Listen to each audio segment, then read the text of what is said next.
November 2012, that was my first visit here in Singapore. Tourist lang ako noon. Plan ko na magstay for 1 week.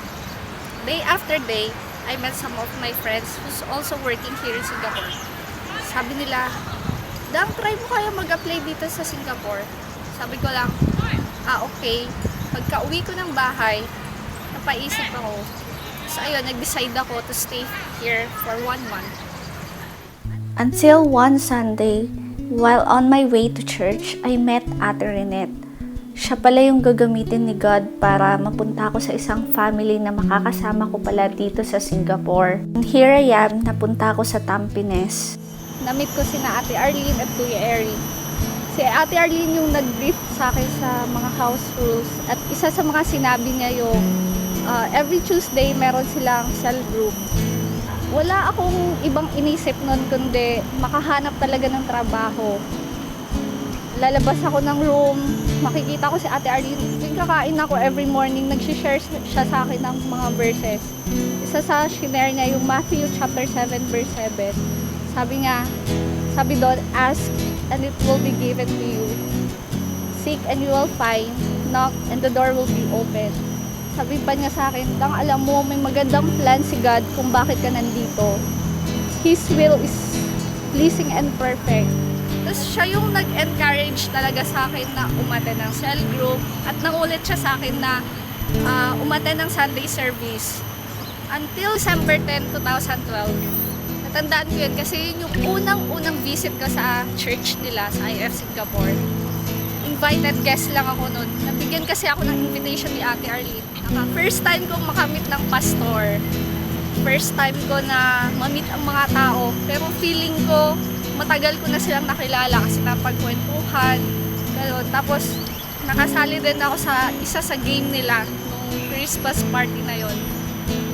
Pagka uwi ko ng bahay, na-appreciate ko yung service. Sabi ko, masaya pala umattend ng Sunday service. Close-minded ako nung time na yon kasi ang dami kong iniisip na problema. Hahawakan ko yung phone ko, wala nang ibang applications kasi dinilit ko na lahat ng mga social networking applications ko. Ayoko kasi nang kinakamusta ako. Down na ako noon. Nakita ko lang na application sa cellphone ko, Bible. Sabi ko, try ko kaya hanapin yung mga verses na sinishare ni Ate Arlene. Tapos while browsing, nakita ko yung Jeremiah 29:11. For I know the plans for you, declares the Lord. Plans to prosper you and not to harm you. Plans to give you future and hope. Yung hopeless, nagkaroon ako ng hope nung time na yon.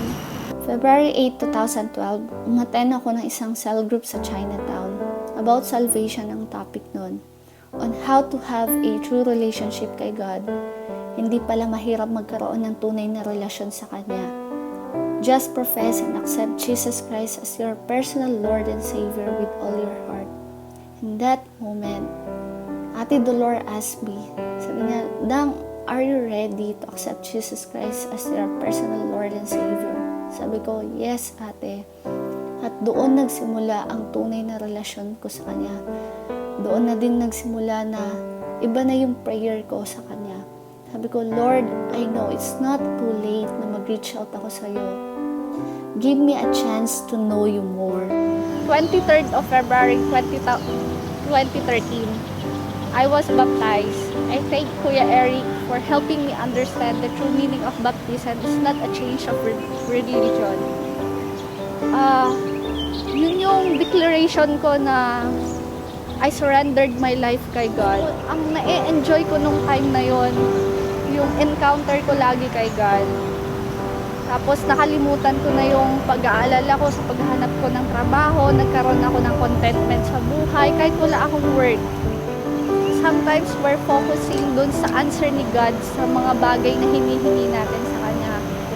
Pero as God fulfill His answer to us, kailangan makita muna natin yung plan niya sa atin. Para kapag binigay niya yung answer sa prayer na yon, mas may enjoy pa natin ito.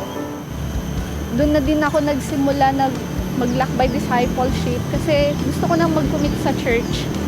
Naging member ako ng media ministry, multimedia ministry. Tapos being part of that ministry, doon na fulfill yung joy ko as I serve God and serving others as well. Tapos, araw-araw naging intimate na yung relationship ko kay God. Attending Sunday service, attending cell group, as well as having your daily devotion. And of course, kung i-involve mo yung sarili mo sa gawain ng Panginoon, yun yung mag-i-inspire sa'yo para tumakbo sa journey mo papunta kay God. And God will use people para ma-fulfill yung promises niya sa atin. And I believe God will use me and you para mag-reach ng tao, para mapunta sa Kanya. At sa ngayon, andun na din ako sa process na nag-reach out ako ng people na maramdaman nila kung ano yung naramdaman ko from God. Ayokong manatili lang sa akin yun. But I pray na sa bawat makikilala ko at makakasama ko, gusto ko makakilala din sila sa Panginoon at maramdaman kung ano yung saya na nararamdaman ko ngayon sa Kanya. This is Carcelda Salayog, decided to follow Jesus and no turning back.